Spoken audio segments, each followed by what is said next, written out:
Mara zote usimdharau mwenzio aliyekaa siti ya juani kabla basi alijaanza safari. Basi likianza safari ndio itafahamika yupi amekaa kwenye siti ya juani na ni yupi ambaye amekaa kwenye siti ya kivulini. Naitwa Elijah Felix Beyeza. Hii ni Kipepeo Digital, kipindi kinaitwa Bahasha Mkononi. Bado tuko kwenye kaeka za mbio za mwenge katika mkoa wa Dar es Salaam, ambako leo tuko hapa katika viwanja vya Tazara, ambako mwenge unapokelewa mahali hapa na utakimbizwa wilaya nzima, wilaya ya Temeke.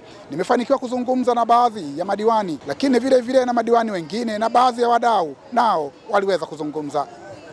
Kwa majina anaitwa Mustafa Kashakala, diwani wa kata ya Yombo Vituka iliyoko katika halmashauri ya manispaa ya Temeke.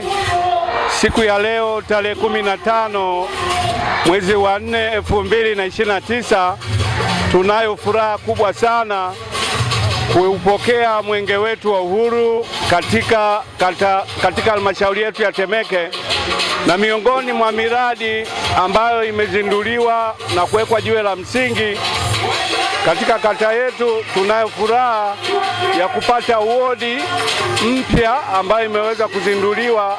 Tunashukuru kupata wodi inayohudumia watoto njiti au watoto wenye uzito mdogo kati ya umri 0 mpaka siku 28. Kwa kweli, kwa namna ya kipekee mradi huu umegharimu zaidi ya milioni 325 fedha za Kitanzania. Tunamshukuru sana Rais wetu Samia Suluhu Hassan kwa kuweza kutuwekea mazingira bora, vifaa tiba na kutupatia wafanyakazi katika kituo chetu cha afya. Kwa kweli hili ni jambo zuri na tunaendelea kumshukuru sana mama yetu, kwa sababu katika halmashauri ya manispaa ya Temeke hakuna wodi yenye vifaa kama hivi vifaa vilivyopo katika zahanati yetu ya Yombo Vituka.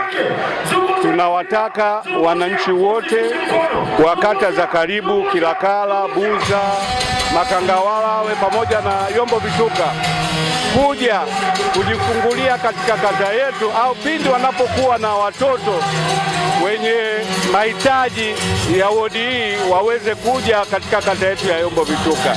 Tuna furaha sana, wananchi wa Yombo Vituka wamehamasika, wamefika kwa wingi, wamefurahi sana sana sana, na tunaomba waandalizi wa mwenge mwakani panapo majaliwa waweze tena kuja katika kata yetu. Asanteni sana. Ambao tumefika hapa, mwenge wa uhuru umefika katika mradi wetu kwa hiyo hospitali ambayo inahudumia watoto wachanga.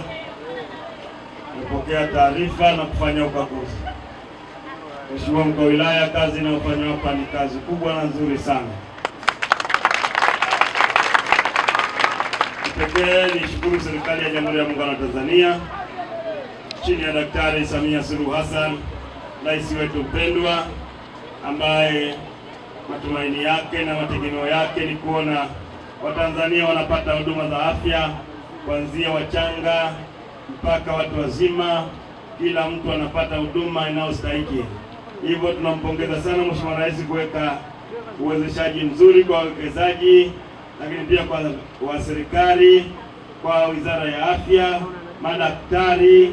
Tunampongeza sana Mheshimiwa Rais, na tunawapongeza watendaji ambao wanafanya kazi hii ambayo ni kazi ya kizalendo. Lakini tunampongeza sana mwezeshaji ambaye ni Ifakara Health Institute. Wale wametusaidia sana, wameleta mashine incubator ambayo inasaidia watoto wetu hapa, wale ambao wanazaliwa kabla ya muda, na tumeona kule ndani madaktari wanaendelea kuhudumia. Asante sana. Kufikia hapo sina la ziada, naomba uendelee kusubscribe. Hii ni Kipepeo Digital, kipindi kinaitwa Bahasha Mkononi, na mimi naitwa Elijah Beyeza. Kesho tufuatilie tutakuwa wapi.